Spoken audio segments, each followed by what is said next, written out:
Back to clean news UP. चलिए देखते हैं उत्तर प्रदेश की 25 फटाफट बड़ी खबरों को। इससे पहले आप न्यूज को कहां से देख रहे हैं हमें कमेंट में बताना बिल्कुल ना भूलें। साथ ही हमारे फेसबुक पेज को भी फॉलो करें। फेसबुक पेज का लिंक डिस्क्रिप्शन में दिया गया है।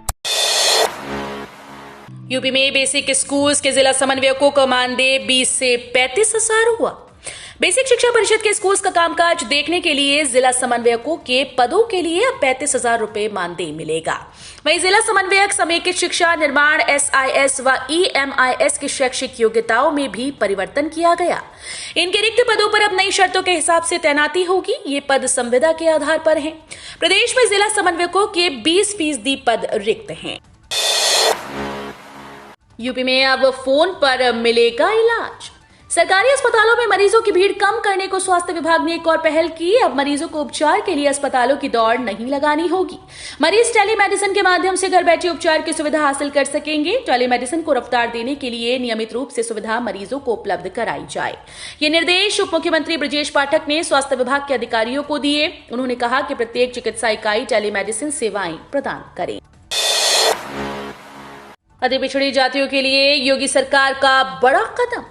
यूपी की योगी सरकार अति पिछड़ी जातियों को केंद्र व राज्य सरकार की योजनाओं का सटीक लाभ दिलाने के लिए एक बड़ा कदम उठाने जा रही है। इसके लिए राज्य सरकार ने कार्य योजना तैयार कर ली है। सरकार उत्तर प्रदेश में मुसहर, सहरिया, वनटांगिया और विमुक्त घुमंतु समुदाय के लिए न सिर्फ आवास की सुविधा देगी बल्कि सरकार उनके रोजगार के लिए भी प्रयास करेगी।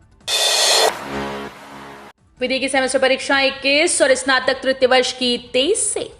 इलाहाबाद विश्वविद्यालय एवं कॉलेजेस में विधि की सेमेस्टर परीक्षाएं 21 और स्नातक BA, BSc और BCom अंतिम वर्ष की परीक्षाओं का आगाज 23 नवंबर से होगा। बुधवार को परीक्षा नियंत्रक की ओर से विस्तृत कार्यक्रम जारी कर दिया गया है। स्नातक अंतिम वर्ष की परीक्षा का समापन 26 नवंबर को होगा, यानी 4 दिन में स्नातक अंतिम वर्ष की परीक्षा पूरी करा ली जाएगी। ये परीक्षा सुबह 8 से 10 बजे के बीच होगी। IIT प्रयागराज ने बनाया अनूठा रोबोट। सांप की तरह काम करके राहत दल की राह करेगा आसान। विज्ञान और तकनीक पर हमारी निर्भरता तेजी से बढ़ी है। हो भी क्यों ना, इसने हमारे जीवन की राह को काफी हद तक आसान बनाया है। इसके बावजूद कुछ पल ऐसे आते हैं जब हम खुद को वक्त, किस्मत या भगवान के भरोसे छोड़ देते हैं। ऐसे पलों से हमें निजात दिलाने के लिए हमारे वैज्ञानिक शिद्दत से प्रयासरत हैं। IIT प्रयागराज के प्रोफेसर और शोध छात्र ने एक ऐसा रोबोट तैयार किया जो दुर्गम व संवेदनशील स्थलों पर त्वरित और प्रभावी मदद करने में सक्षम होगा। यूपी में बदल गए लंबे समय से एक स्थान पर जमे 37 CFO। अग्निशमन सेवाओं को चुस्त दुरुस्त करने में जुटी उत्तर प्रदेश सरकार ने 3 वर्ष से अधिक समय से एक स्थान पर जमे 37 मुख्य अग्निशमन अधिकारी का स्थानांतरण कर दिया है। लखनऊ के लेवाना होटल में हुए भीषण अग्निकांड के बाद मुख्यमंत्री योगी आदित्यनाथ ने नियमों के अनुपालन को लेकर कई कड़े निर्देश दिए थे। यूपी के शहर में बिना किताब वाली लाइब्रेरी, सिर्फ वाईफाई जरूरी। घर छोटे हो, बड़े हो या किराए के हो, स्टडी रूम की जगह मुश्किल से बन रही है। जिन घरों में जगह है तो वहां पढ़ाई का माहौल नहीं। यही वजह है कि गोरखपुर शहर में बिना किताबों वाली लाइब्रेरी चलन में आ गई। इन लाइब्रेरी में बेशुमार किताबें भले ना हो, लेकिन वाईफाई उपलब्ध है, जिससे ऑनलाइन कोचिंग के साथ किताबों के समंदर में गोते लगा रहे हैं। और हाँ, यह वातानुकूलित कक्ष में शांत माहौल में पढ़ने वालों को इस कदर अच्छा लग रहा है कि चंद महीनों में इनकी संख्या 100 के पार पहुंच गई। रेल हादसे रोकने के लिए नई पहल। अब 10 साल पुराने रूट रिले इंटरलॉकिंग पैनल की जगह हाईटेक इलेक्ट्रॉनिक डिस्प्ले सिस्टम से ट्रेन का नियंत्रण होगा। इसकी तैयारी शुरू हो गई है। गोरखपुर में स्टेशन पर प्लेटफॉर्म नंबर 9 पर भवन का निर्माण कार्य शुरू हो गया है। इसके तैयार होने में करीब 6 महीने लगेंगे। फिलहाल प्लेटफॉर्म नंबर 5 और 6 के बीच आगे की तरफ RRI पैनल स्थापित है, जहां एक काफी बड़े पैनल से कंट्रोलर ट्रेन के लिए रास्ता बनाता है। यूपी में बिजली कंपनीज ने कबूला उपभोक्ताओं से 4 करोड़ अधिक वसूली रकम। यूपी में कास्ट डेटा बुक के विपरीत बिजली उपभोक्ताओं से की गई अधिक वसूली के मामले में राज्य की सभी विद्युत वितरण कंपनीज के प्रबंध निदेशकों ने उत्तर प्रदेश राज्य विद्युत नियामक आयोग में हाजिर होकर शपथ पत्र दाखिल किया। आयोग को बताया कि 4 करोड़ 1,22,506 करोड़ उपभोक्ताओं से अधिक रुपए लिए गए हैं, जिन्हें वापस किया जा रहा है। गन्ना बकाया नहीं देने वाली चीनी मिल पर योगी सरकार का एक्शन। उत्तर प्रदेश के सहारनपुर जिले में किसानों का बकाया गन्ना मूल्य न चुकाने पर योगी सरकार ने बड़ा एक्शन लिया। शासन के निर्देश पर जिला प्रशासन ने नागल क्षेत्र में स्थित बजाज चीनी मिल के प्रशासनिक भवन और गेस्ट हाउस को सील कर दिया। उप जिलाधिकारी संजीव कुमार ने बुधवार को कहा कि गागनौली गांव में स्थित बजाज चीनी मिल पर 196 करोड़ रुपए का गन्ना मूल्य बकाया है। उन्होंने बताया कि बकाया चुकाने के लिए इस चीनी मिल को कई बार प्रशासनिक स्तर पर नोटिस जारी कर दिए जा चुके हैं, बावजूद इसके गन्ना किसानों का भुगतान नहीं किया गया। ज्ञानवापी परिसर में दोबारा सर्वे कराने की याचिका पर 11 नवंबर को सुनवाई। ज्ञानवापी मस्जिद में सर्वे की मांग को लेकर बुधवार को हुई सुनवाई के बाद वाराणसी जिला कोर्ट ने 11 नवंबर को सुनवाई के लिए अगली तारीख तय की है। मई में एडवोकेट कमिश्नर द्वारा किए गए सर्वे के दौरान तहखाने और ईंटों से बंद कर दिए गए कमरों और मिट्टी में पाटे गए हिस्से का सर्वे नहीं हो पाया। हिंदू पक्ष ने इस वजह से अदालत में दोबारा ज्ञानवापी परिसर में सर्वे कराने की मांग की है। 100 साल पुराने करजन ब्रिज पर नहीं जा सकेंगे क्षमता से ज्यादा लोग। गुजरात के मोरबी में हुए पुल हादसे के बाद यूपी सरकार ने प्रदेश के सभी पुलों की जांच का आदेश दिया है। इसके अलावा प्रयागराज के करजन ब्रिज पर क्षमता से अधिक लोग नहीं जा सकेंगे। गंगा पर बने 100 साल से अधिक पुराने करजन ब्रिज पर क्षमता से अधिक लोग नहीं जा सकते। ब्रिज पर निगरानी की जिम्मेदारी एसीएम और सीओ को सौंपी गई। मोरबी में रविवार को केबल ब्रिज हादसे के बाद जिलाधिकारी संजय कुमार खत्री ने करजन ब्रिज सहित सभी पुलों की निगरानी बढ़ाने के साथ साथ सर्वे का निर्देश दे दिया है। नोएडा गाजियाबाद की हवा अब भी बहुत खराब, लखनऊ कानपुर में भी हालत खराब। मौसम में ठंड की आहट के साथ ही प्रदूषण का स्तर बेहद खराब होता जा रहा है। गाजियाबाद और नोएडा में तो हालात बहुत बुरे हैं। यहां एयर क्वालिटी इंडेक्स AQI 340 से 391 के बीच दर्ज किया गया। यूपी के टॉप 10 सबसे प्रदूषित इलाकों में नोएडा और गाजियाबाद के ही सभी इलाके शामिल हैं। इसके अलावा कानपुर के नेहरू नगर और लखनऊ के लालबाग इलाके में भी हवा खराब श्रेणी में रही। योगी बोले, यूपी से हमने माफियाओं का राम नाम सत्य कर दिया। हिमाचल प्रदेश में विधानसभा चुनाव में भाजपा के फायर ब्रांड नेता और उत्तर प्रदेश के मुख्यमंत्री योगी आदित्यनाथ जनसभाओं को संबोधित किया। मुख्यमंत्री ने हिमाचल प्रदेश के बड़सर विधानसभा क्षेत्र की जनता को संबोधित करते हुए कहा कि यूपी से हमने माफिया को खत्म कर दिया, उनका राम नाम सत्य कर दिया गया। यूपी में 6 लाख बच्चों ने छोड़ दी 10वीं की पढ़ाई। उत्तर प्रदेश में शैक्षणिक सत्र 2022-23 में 6 लाख से अधिक बच्चों ने 10वीं की पढ़ाई छोड़ दी। 2023 की बोर्ड परीक्षा में शामिल होने के लिए भरे गए फॉर्म पर गौर करने से तस्वीर साफ हो जाती है। कक्षा 9 में पंजीकृत और पिछले साल की बोर्ड परीक्षा में 10वीं में फेल हुए और परीक्षा छोड़ने वाले छात्रों को मिलाकर 2023 में होने वाली 10वीं की बोर्ड परीक्षा में 37.37 लाख से अधिक परीक्षार्थी होने चाहिए थे, लेकिन फॉर्म भरा है 31.16 लाख ने।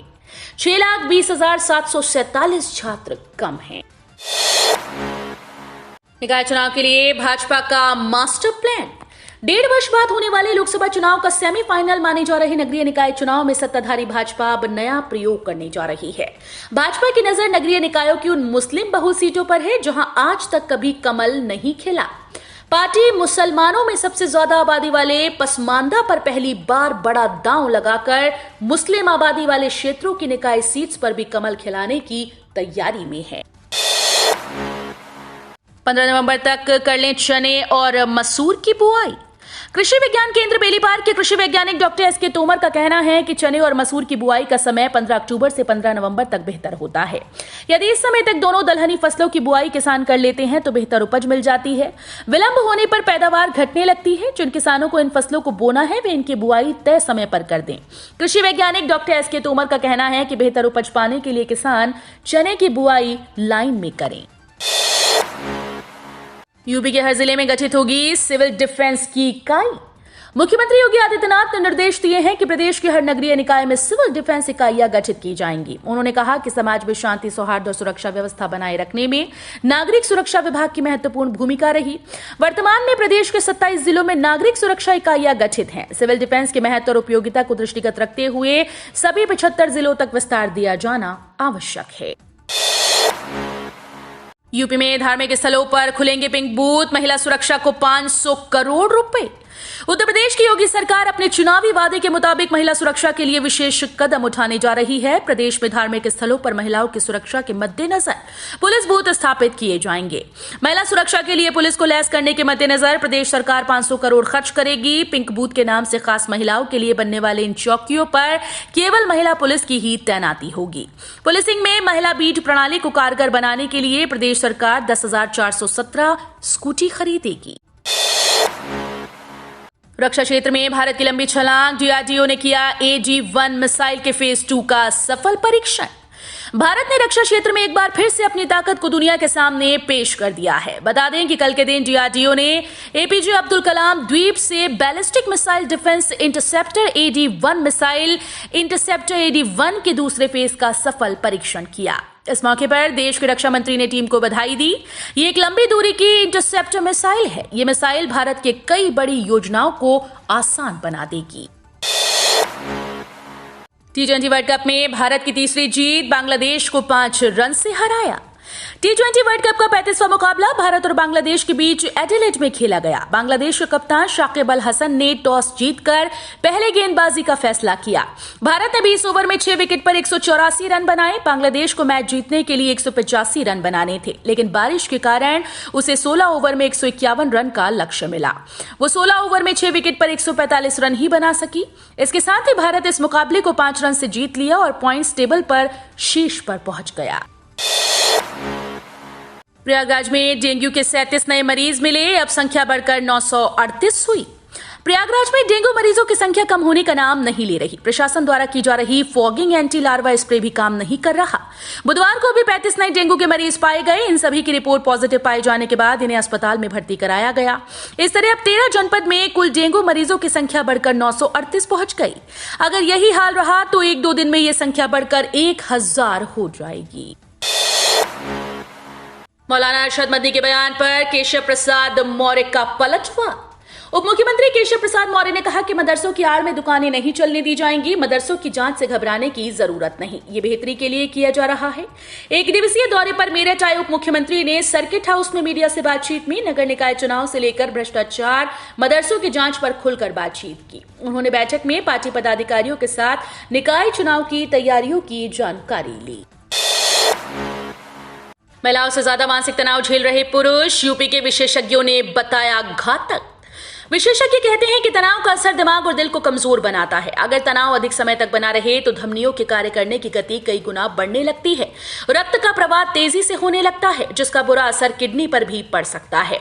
वहीं heart fail, panic attack, heart attack, cardiac arrest होने की संभावनाएं भी कई गुना बढ़ जाती हैं। तनाव के चलते अगर रक्तचाप बढ़ने लगता है तब ब्रेन स्ट्रोक का खतरा कई गुना बढ़ जाता है। तनाव से मस्तिष्क के कार्य करने की गति प्रभावित होती है, मानसिक रोग बढ़ते हैं। मेरठ मेडिकल कॉलेज HOD मानसिक रोग विभाग डॉक्टर तरुण पाल ने बताया कि कार्यस्थल और घरेलू परेशानियों के चलते पुरुषों में तनाव अधिक पनपता है। पुरुषों में सहनशीलता भी महिलाओं की अपेक्षा कम होती है। एयर एशिया का बड़ा फैसला, भारत में अपनी हिस्सेदारी एयर इंडिया को बेचेगी। एयर एशिया ने भारत में अपनी शेष हिस्सेदारी एयर इंडिया को बेचने का फैसला लिया है। Air Asia aviation group limited ने एक रेगुलेटरी फाइलिंग के दौरान इस बात की जानकारी दी। समझौते की खबर ऐसे समय में आई जब एयर एशिया ने महामारी के बाद आसमान में अपनी सबसे मजबूत वापसी की। एयरलाइन अपने रणनीतिक लक्ष्यों की समीक्षा करने और अपने मजबूत नेटवर्क और क्षेत्र में बड़ी उपस्थिति को देखते हुए आसियान क्षेत्र में अपने फोकस को सीमित करना चाहती है। तो ये थी आज की 25 फटाफट बड़ी खबरें। अगर आपको न्यूज पसंद आई हो तो वीडियो को लाइक और शेयर जरूर करें। धन्यवाद।